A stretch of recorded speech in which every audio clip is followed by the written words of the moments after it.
Bonjour et bienvenue à l'émission Chrétien comme Christ. Le thème de notre émission aujourd'hui, c'est « Entrer dans le royaume ». Alors Christine, tu as un texte à nous lire dans l'évangile de Luc au chapitre 18. Oui, et au verset 16, où Jésus appela les enfants et dit « Laissez les petits-enfants venir à moi et ne les en empêchez pas, car le royaume de Dieu est pour ceux qui leur ressemblent. » Et là, on a vraiment une comparaison, et Jésus qui dit « Le royaume de Dieu, c'est pour ceux qui ressemblent aux enfants ». Est-ce une question d'attitude? Oui, mais c'est ça, je pense que... Alors le titre, c'est « Entrer dans le royaume » ou « Dans la réalité du royaume de Dieu ». Et puis on lit un passage sur les petits-enfants, et on pourrait trouver ça paradoxal en se disant « Attends, est-ce qu'il ne faut pas être un adulte? Est-ce qu'il ne faut pas tout comprendre ou tout savoir, justement, pour pouvoir entrer dans le royaume de Dieu ?» Et là, Jésus, il dit complètement le contraire. Il dit « Mais le royaume de Dieu, c'est pour ceux qui sont... » comme des petits-enfants. Et quelque part, on peut se dire, effectivement, est-ce que c'est une question d'attitude? Et ce qu'on peut voir, c'est que les petits-enfants, par rapport à nous qui sommes adultes, c'est qu'ils sont dépendants de leurs parents. Oui. Et il faudrait peut-être creuser sur cette question, justement, de dépendance. Oui, et puis ils ont la foi que ce qu'on leur dit est vrai. C'est une réalité, parce qu'ils sont en train de découvrir les choses de la vie de tous les jours. Et c'est ce que Jésus nous invite à faire. Il nous invite, comme des enfants, à découvrir le royaume. Et un enfant, il s'émerveille. Quand il découvre quelque chose de nouveau, c'est extraordinaire pour lui. C'est vraiment comme s'il avait découvert la Lune, qu'il sera allé sur la Lune. Et waouh, c'est génial. Et ce que Dieu nous demande, c'est que nous découvrions son royaume de la même façon qu'un petit enfant va découvrir quelque chose de nouveau que ses parents lui montrent. Oui, donc c'est ça. Donc on a cette idée de dépendance, cette idée de foi. Alors la foi, c'est vraiment croire sans qu'on ait à nous le prouver quelque part, que Dieu a prouvé quoi que ce soit, c'est qu'on croit ce que Dieu nous dit. On croit, c'est une question de confiance. Et la particularité de l'enfant, c'est qu'il fait confiance à ses parents. Il est blotti, à la naissance, il est vraiment blotti contre ses parents, enfin contre sa maman. Et puis, mais après... Mais il voit que ce qu'on lui fait, on lui fait du bien. Et donc, il se confie en eux, il dépend d'eux, comme tu le disais. Il a la foi, pour eux, c'est waouh, ses parents, c'est ceux qui vont pourvoir à tous ses besoins. Et un enfant, bien, il croit tout cela. Et ce que Dieu nous demande, c'est d'avoir cette même confiance. Quand on parle de foi, vraiment, on parle de confiance en Dieu, on parle de dépendance de Dieu, de ne pas croire que, oui, je vais y arriver tout seul. Bien qu'il y a une période d'indépendance chez l'enfant aussi, à un certain moment, on voit tout seul. Mais ici, c'est pour ça qu'il dit un petit enfant. Oui, c'est ça. Ouais. C'est pas un enfant qui a déjà grandi, mais c'est un petit enfant qui lui, dépend entièrement de... Oui, il y a cette confiance qui est là. Oui, tout à fait. Quelque part, on peut même peut-être parler de naïveté aussi. Des fois, ici, surtout dans le monde actuel, on se dit, mais être naïf, eh bien, c'est pas bon pour nous, dans le sens où, eh bien, c'est comme ça qu'on se fait avoir, c'est comme ça qu'il y a des arnaques, etc. Mais envers Dieu, quand Dieu nous dit quelque chose, ou quand la parole de Dieu nous dit quelque chose, cette naïveté de dire « Ok, je vais tout croire », sans essayer d'analyser, sans essayer de comprendre forcément, mais juste croire les choses, eh bien, il semble que c'est essentiel. Je pense que ce qui nous empêche justement, ou ce qui empêche beaucoup de personnes de rentrer dans cette réalité, dans cette dimension du royaume de Dieu dont on a parlé dans les émissions précédentes, c'est justement qu'ils ne sont pas assez naïfs envers Dieu, si je peux m'exprimer ainsi. Donc il y a toujours ce questionnement en disant ah oui Seigneur tu me dis ça, mais écoute je vais attendre pour voir si c'est vrai, je vais tester d'abord, je vais tout analyser avant de m'engager pleinement, avant de m'abandonner pleinement, je vais essayer d'analyser. Et ces choses-là, c'est justement ça qui nous empêche de rentrer dans cette réalité. Oui, et c'est pour ça que Jésus avait parlé avec Nicodème pour lui dire « il faut que tu naisses de nouveau ». Alors il dit oh, « mais comment est-ce que je peux retourner dans le ventre de ma maman ?» Il dit « je ne comprends pas ». Il se posait des tas de questions. Il commence à analyser tout ce qui se passe. Exactement. Tout ce que Jésus dit. Il analyse ce que Jésus lui dit. Mais Jésus lui dit « mais si tu n'es pas de nouveau, tu ne pourras pas voir le royaume ». Alors là, il dit « wow, attends, il faut que je comprenne là, comment ça peut se passer ?» Jésus a dit simplement de recevoir Jésus en nous, d'accepter que nous avons besoin de lui et qu'il est le Messie, qu'il est le Sauveur. Il n'y en a pas d'autre. Parce que souvent, les gens, ils cherchent un Sauveur. Parce que la Bible dit que parce que nous sommes païens, parce que nous sommes sans Dieu, athées, c'est ça que ça veut dire, on cherche une solution.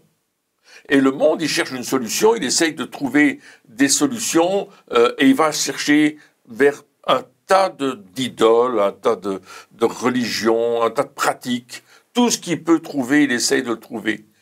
Mais Jésus, lui, il nous cherche pour nous inviter à rentrer dans son royaume.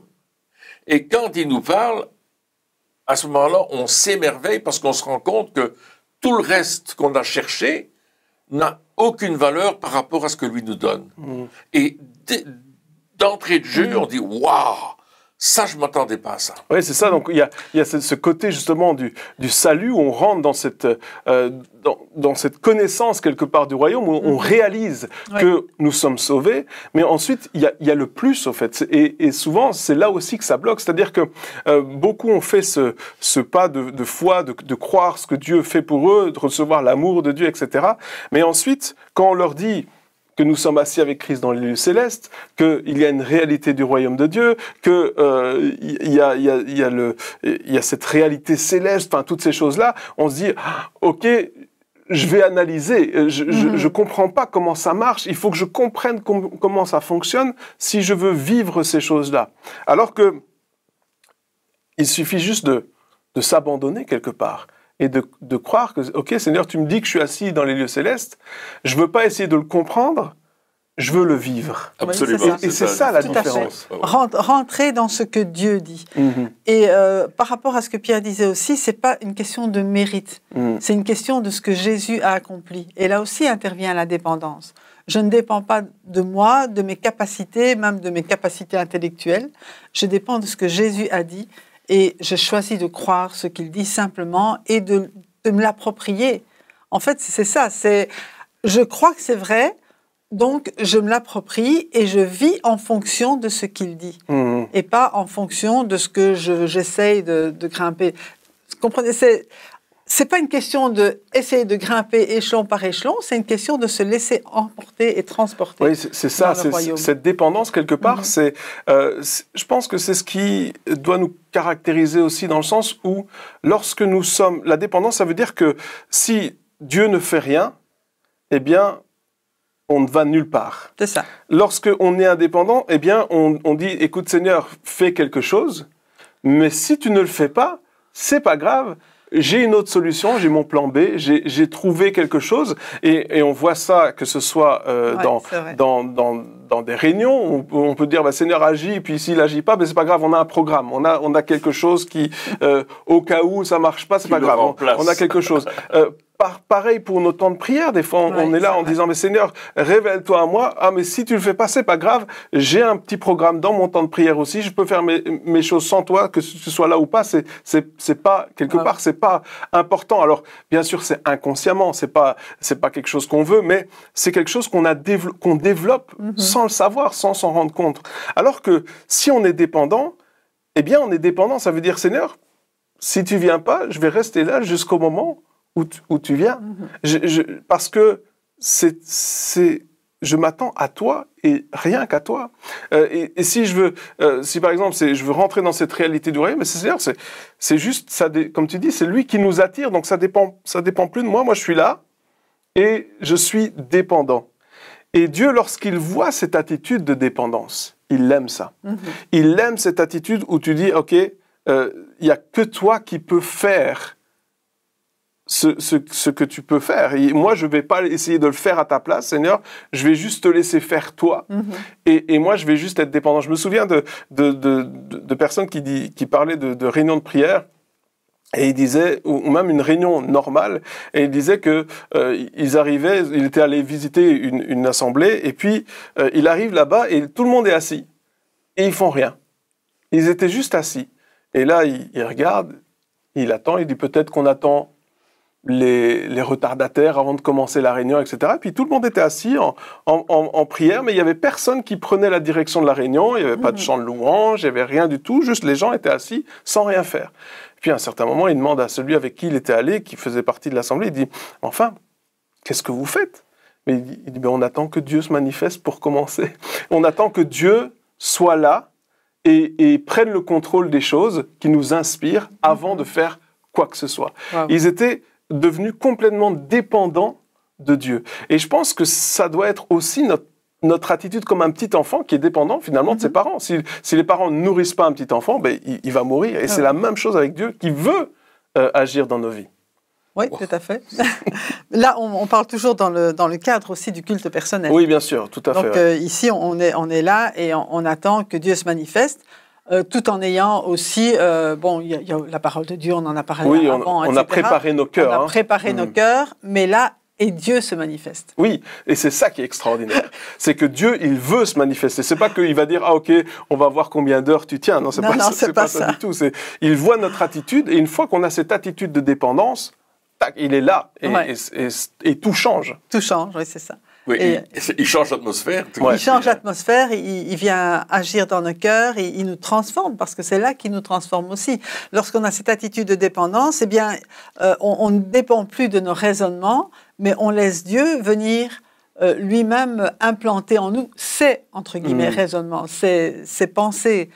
Parce que c'est ce qu'on cherche en réalité, c'est avoir la pensée de Dieu, c'est connaître le cœur de Dieu. C'est pas se baser sur ce que nous, on sait, ou sur ce qu'on pense, ou sur ce qu'on ressent, mais pouvoir se baser sur ce que Dieu dit, sur ce que Dieu fait en nous, sur la transformation de nos vies. Et c'est comme ça que nos cœurs sont transformés. C'est comme ça que notre vision est transformée. C'est comme ça que Dieu implante en nous aussi son caractère. Oui. Et justement, Jésus continue avec Nicodème. Il dit, première chose, il dit, tu vas voir le royaume de Dieu. C'est-à-dire que ce que tu ne pouvais pas voir avec tes yeux naturels, tu vas le voir d'une manière surnaturelle. Mais il dit, si vous naissez d'eau et d'esprit, vous ne pouvez entrer dans le royaume. Et là, il nous donne la porte d'entrée. Et on parlait de dépendance complète. C'est vrai que quand je me fais baptiser d'eau, je m'abandonne à ce que Dieu m'a demandé de faire. Et je fais un acte d'obéissance, mais c'est un acte de foi. Et là, je vais me plonger dans l'eau, mourir avec Christ. C'est l'image que ça représente. C'est ce que Paul nous dit dans Romains 6. Je meurs avec Christ. Mais quand je sors de l'eau, je ressuscite avec lui. Et là, je vis cette réalité du verset qui dit qu'il nous a transportés dans le royaume du Fils de son amour. C'est-à-dire que je suis en train d'entrer dans le royaume et le Saint-Esprit va venir me couvrir pour que je commence à comprendre les choses du royaume. Ouais. Et je vais les comprendre non pas avec uniquement mon raisonnement. Dieu n'est pas contre notre raisonnement. Il n'est pas contre le fait qu'on analyse les choses. Mais à un certain moment, on va laisser prendre la place par le Saint-Esprit. Parce qu'il dit, le Saint-Esprit, il prendra de ce qui est à moi et il vous le donnera. Il va vous révéler, toutes choses. Et ça, c'est une promesse que Jésus a fait dans l'évangile de Jean, chapitre 16, et il nous dit, voilà une vérité qui est importante, parce que cette dimension-là, vous ne l'avez que lorsque vous entrez dans le royaume. Ouais, vous ne l'avez pas avant, vous pouvez dire, oh, demande le Saint-Esprit. Non, à un certain moment, je vais vouloir entrer, je vais rechercher la façon d'entrer dans le royaume, mais c'est la façon dont Dieu me dit.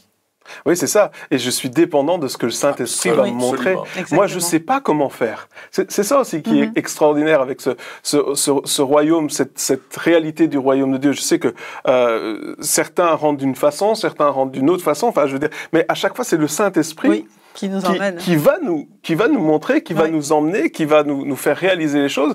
Et sans lui, on peut pas y arriver. C'est vrai. Sans lui, on peut pas rentrer dans cette dimension. Donc, la première chose, donc, pour entrer dans le royaume, on l'a vu, c'est cette dépendance, cette foi. Mais la deuxième chose, c'est de chercher. Exactement. Il y a rechercher. Il y a aussi ce désir d'aller jusqu'au bout, de pas s'arrêter sur peut-être un échec, mais de dire, je vais continuer. C'est ça. Je pense qu'il y a un passage dans Hébreux. Dans Hébreux, chapitre 11, verset 6, qui nous dit, or, sans la foi, il est impossible de lui être agréable, donc d'être agréable à Dieu, car il faut que celui qui s'approche de Dieu croie que Dieu existe et qu'il est le rémunérateur, qu'il récompense ceux qui le cherchent et même ceux qui le cherchent avec passion, ceux qui continuent à le chercher. Et ça montre aussi que cette attente, je veux dire, cette dépendance, elle n'est pas passive. Elle a vraiment, c'est vraiment un cœur qui cherche Dieu. C'est pas, je vais être là en attendant que ça se passe. Oui, c'est ça, on va voir ce que Dieu va faire. Oui, c'est ça. C'est vraiment rechercher Dieu. C'est aussi la prière, c'est venir dans sa présence. C'est même demander au Saint-Esprit de nous inspirer ses propres prières pour plaire à Dieu. C'est chercher à lui plaire. Et lorsque on croit cela, parce que c'est la foi, eh bien, on s'approche de Dieu pour venir le rechercher, et Dieu est le rémunérateur. On sait qu'il va se passer quelque chose. On sait que notre temps devant le Seigneur n'est pas vain, mais qu'il va y avoir un résultat que Dieu lui-même va apporter par sa présence. Et j'aime vraiment ce terme de dépendance active. Se dire, OK, je suis dépendant, c'est vrai, mais je montre à Dieu quelque part que je le cherche. Et quand on parle de rechercher, il y a plusieurs manières de chercher.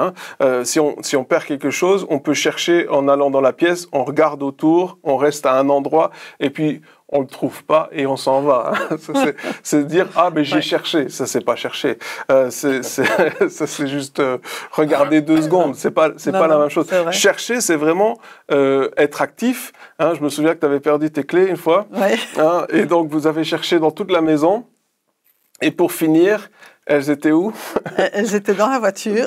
Non, elles étaient dans le congélateur. Dans le congélateur. Moi, je me souviens une fois où j'avais perdu mes clés et elles étaient sur le paillasson de la voiture. Ah oui, d'accord. Mais là, elles étaient dans le congélateur, en déposant, je sais pas quoi, des congelés, t'avais mis les clés là. Vous avez cherché activement. Vous avez cherché activement sans trouver, forcément. C'est pas un endroit où on pense mettre les clés. Mais elles étaient réapparues. On les gardait au frais. Elles étaient apparues quand on ne recherchait pas. Mais Dieu, il aime cette attitude de rechercher. Je me souviens qu'il y avait un livre qui a très bien fonctionné il y a quelques années qui s'appelait Chasseur de Dieu de Tommy Tenney, un excellent livre. Et au fait, le truc, c'était de chercher Dieu. Au fait, c'était comme si Dieu, il joue à cache-cache avec nous, mais pour se laisser trouver. Et ça, c'est aussi l'attitude de Dieu, c'est de dire à quel point est-ce que tu veux ma présence? À quel point est-ce que tu veux me trouver? Est-ce que pour toi ça a de la valeur, le fait de passer du temps avec moi, de trouver ma présence, ou est-ce que c'est quelque chose d'optionnel où tu vas chercher pendant 2 secondes et puis si tu n'as pas ce que tu veux, tu vas passer à autre chose? Un petit peu comme on disait il y a quelques minutes, on passe au plan B. Si le plan A ne fonctionne pas dans les 5 minutes, on passe au plan B. Alors que Dieu, il veut qu'on s'attarde et que vraiment on ait cette attitude de dépendance, mais comme tu disais, active. C'est vraiment une super manière de voir les choses. Il y a 2 récits dans la Bible qui parlent de chercher et où Dieu nous cherche. La drachme perdue et la brebis perdue. Et on voit que Jésus, là, la dame, elle a perdu sa drachme et puis elle cherche dans la maison, elle cherche partout. Partout, elle retourne tous les meubles, le tapis, enfin, tout ce qui est possible. Et elle retrouve la drachme. Et là, elle invite ses amis en disant « J'ai retrouvé la drachme, je l'ai retrouvée » et on fait la fête. Alors, c'est-à-dire que aussi, quand on va retrouver Dieu, quand on va découvrir Dieu, quand on va découvrir le royaume, on va avoir de la joie, du bonheur. On va avoir une espérance nouvelle parce qu'on va découvrir ce royaume. La brebis perdue, c'est la même chose. Il va laisser ses 99 brebis là pour aller chercher la brebis qui est perdue, qui est tombée quelque part ou qui ne sait pas se relever. Et puis, il va la mettre sur ses épaules et il va faire aussi la fête en disant « J'ai retrouvé la brebis qui était perdue ». Quand on trouve Dieu, quand on trouve le royaume, quand on découvre les richesses du royaume, il n'y a pas de tristesse, il y a de la joie, il y a du bonheur. Et puis ça montre aussi, je pense, cette recherche montre la valeur que nous lui accordons. Je pense que si on a quelque chose, si par exemple, imaginons, quand j'étais adolescent, je vous demande une Ferrari, et puis 5 minutes après, j'ai la Ferrari. La Ferrari... Oui, vous êtes très riche, mais vous n'êtes pas au courant. 5 minutes après, j'ai la Ferrari. La Ferrari, pour moi, n'a pas de valeur. C'est vrai. Elle a beau coûter des centaines de milliers d'euros. elle n'a pas de valeur. Tout ce qu'on a tout de suite. Parce que je l'ai eu tout de suite. Oui, mais tu oublies de dire qu'elle était toute petite comme ça. Mais par contre, si je demande quelque chose qui coûte peut-être moins cher, qui n'a pas l'air d'avoir de la valeur, mais que pour cette chose, je dois attendre, je dois chercher, je dois faire des efforts, peu importe ce que c'est, pour moi, elle aura de la valeur. C'est vrai. Et la présence de Dieu et le royaume de Dieu, c'est la même chose. Hein. Il dit que si quelqu'un trouve un trésor, qu'est-ce qu'il fait? Il va dans un champ, il vend tout ce qu'il a. Parce qu'il a trouvé quelque chose qui a plus de valeur que tout ce qu'il avait. C'est vrai. Et le royaume de Dieu, pour nous, au fait, ça doit être la même chose. Ça doit dire, mais ça a plus de valeur que tout ce que je peux, toutes mes possessions qui sont sur la terre, tout ce que je peux, toutes mes réussites, tous les accomplissements que j'ai pour moi-même. Ce royaume, ce que je recherche, a plus de valeur que tout ça réuni. Amen. Et lorsque je découvre la valeur, je prends conscience de la valeur du royaume de Dieu, alors je suis prêt à le rechercher. Oui. Aller jusqu'au bout. Et aller jusqu'au bout. Et on le disait tout à l'heure, et dans ce passage d'Hébreux 11:6, il dit « Et Dieu récompense ceux qui le cherchent ». Ça veut dire qu'il va rétribuer, il va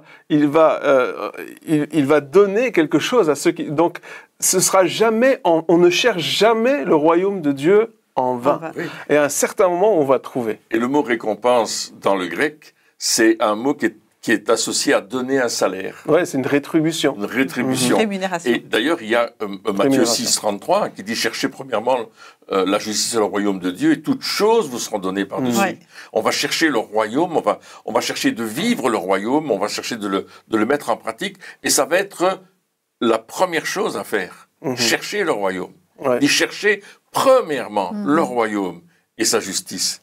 Premièrement. Donc, ça veut dire, avant toute chose, cherchons le royaume, mettons tous nos efforts à rechercher le royaume et à y entrer. Exactement. Et pour pouvoir y demeurer. Et ça, c'est la récompense. Absolument. Au fait. C'est d'y être. La récompense, c'est d'y être. La récompense, c'est de découvrir ce royaume. La récompense, c'est de rentrer dans cette réalité du royaume de Dieu. Et ça, en soi, c'est une récompense bien plus grande que tout le reste, que toutes les richesses humaines. Même. Non, c'est vrai, tout à fait. D'abord, c'est une récompense éternelle, déjà. C'est pas quelque chose qui est provisoire, qui va s'évaporer.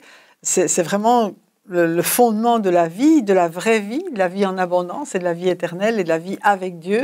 C'est quelque chose que personne ne peut nous enlever. On peut tout nous enlever sur la terre, mais ça, on ne peut pas. Ouais. Et ça, je crois que c'est vraiment très important. Et puis, il y a cette promesse de Dieu qui dit « Demandez, on vous donnera. Cherchez et vous trouverez. C'est pas chercher et peut-être bien qu'un jour vous allez découvrir. Mais non, cherchez et vous trouverez. Mais comme tu disais, c'est une persévérance là-dedans. Frappez et l'on vous ouvrira. En effet, toute personne qui demande reçoit, celui qui cherche trouve, et l'on ouvre à celui qui frappe. Donc là, il y a aussi cette assurance. Quand tu commences à chercher, tu ne cherches pas en espérant trouver. Oui. Tu cherches en sachant que tu vas trouver parce que ça fait partie des promesses de Dieu. Oui, c'est ça, c'est chercher et continuer à chercher et vous trouverez donc cette réalité quelque part du royaume de Dieu, cette récompense, parce que là on rentre dans cette réalité, on rentre dans cette compréhension, dans cette révélation, peu importe comment on la vit. Hein, je veux dire, il n'y a pas Dieu, il parle tantôt d'une manière, tantôt d'une autre, il se révèle tantôt d'une manière, tantôt d'une autre. L'expérience de l'un n'est pas l'expérience de l'autre. Des fois, on essaye de vivre comme copier, lui, il a vécu, mais non, Dieu, il veut que nous puissions découvrir le royaume personnellement pour nous. Et donc, le fait de rentrer dans cette réalité, de trouver, déjà c'est une récompense, mais en plus, la récompense encore plus grande, c'est qu'une fois que nous découvrons cette réalité du royaume de Dieu, nous découvrons aussi comment Dieu est, comment Dieu agit dans son royaume, l'attitude, le caractère de Dieu, et quelque part, toutes ces choses-là déteignent sur nous. Et nous sommes transformés par ça. Et lorsqu'on découvre ça, encore une fois, ça a plus de valeur que tout le reste. Après, on peut nous promettre monts et merveilles, on peut nous dire, mais je vais te donner plein de richesses, je vais te faire réussir dans les domaines professionnels, etc. Et toutes ces choses-là, elles sont fades. Hein, il y avait ce chant « Tourner les yeux vers Jésus hein, », regarder sa gloire, et toutes ces choses-là, toutes les choses de la terre pâliront peu à peu. Et c'est vraiment ça qui se passe, c'est pas quelque chose qu'on essaye de dire « Ah oui, mais j'aimerais bien que les choses de la terre pâlissent et que le royaume de Dieu est plus... » Non, une fois qu'on le découvre, les choses de la terre pâlissent vraiment. Et on se dit, bah, ok, si ça peut te faire plaisir d'avoir des millions sur ton compte en banque, il n'y a rien de mal à ça, mais si ça peut te faire plaisir d'avoir détruit toute ta famille pour réussir, ok, mais pour moi, ça pâlit, c'est pâle. Oui, comme les gens qui recherchent la gloire, hein, on recherche d'être vu, d'être connu, etc. Alors que dans ce que nous parlons ici, dans ce culte personnel, c'est nous qui recherchons Dieu, c'est nous qui allons à sa rencontre parce que lui déjà nous a invités, parce que lui déjà nous a trouvés, mais on veut plus, on veut plus de sa présence, on veut plus de le définir, de le connaître, de le vivre. Il y a aussi cette vie de l'esprit, cette vie dans l'esprit avec Dieu, et là le Saint-Esprit va nous conduire, va nous permettre de découvrir Dieu dans sa totalité. Et ça, c'est grandiose. C'est grandiose. Ouais, c'est ça. C'est vraiment ça qu'on recherche, au fait. Lorsque on est dans cette recherche et dans cette entrée dans le royaume de Dieu, eh bien, cette dépendance est importante. La foi est vraiment cruciale parce que on dit on est dépendant mais on est actif, on recherche mais en croyant qu'on va trouver. Parce que aussi ça peut être un frein en disant on peut avoir cette attitude en disant oui mais je cherche Dieu mais je ne le trouve pas. Combien de personnes ne sont pas venues me voir en me disant oui mais tu parles de ces choses-là mais moi j'ai essayé et ça ne fonctionne pas, j'essaye et ça ne marche pas, etc. Donc il y a déjà cette attitude de je suis pas sûr quelque part que Dieu va se manifester. Est-ce qu'il va le faire pour moi? Est-ce qu'il va le faire pour moi? Et ça, c'est juste avoir cette attitude-là, eh bien, ça handicape. Parce que la Bible nous dit que ceux qui demandent sans croire, ils sont ballottés d'un côté à l'autre. Un jour, oui, Dieu va faire. Le lendemain, je suis pas sûr. Le surlendemain, ben non, finalement, Dieu, il m'aime pas, il veut rien faire pour moi, c'est pour les autres, etc. Alors que lorsqu'on croit, eh bien, on est sûr qu'il va le faire. Comme tu disais, c'est pas chercher, peut-être vous trouverez. C'est chercher, continuer à chercher. Par contre, ça c'est important. Continuer à chercher et vous trouverez. Il y a une certitude. Il y a une promesse formelle de la part de Dieu. Et je pense qu'à chaque fois qu'une pensée vient et nous dit le contraire, parce que ça va arriver. C'est pas ici on essaie d'être pratique et lorsque on a cette démarche vers le royaume de Dieu, il y aura des pensées qui vont venir en disant non c'est pas pour toi, non c'est n'importe quoi, etc., etc. Eh bien lorsque ces pensées viennent, je peux les rejeter. Il faut les rejeter en disant non, je rejette ces pensées. C'est pas de Dieu, c'est pas de moi non plus. C'est des attaques de l'ennemi et je refuse ces choses-là. Moi, je décide de m'accrocher aux promesses de Dieu. À ce que Dieu dit. Et parce que je sais que Dieu, il veut agir en moi et il veut m'aider à entrer. Le Saint-Esprit va m'aider à entrer dans cette réalité du royaume de Dieu. Eh bien, chers amis, merci encore de nous avoir suivis pour cette émission. Et puis, on se retrouve très bientôt pour la suite. Au revoir.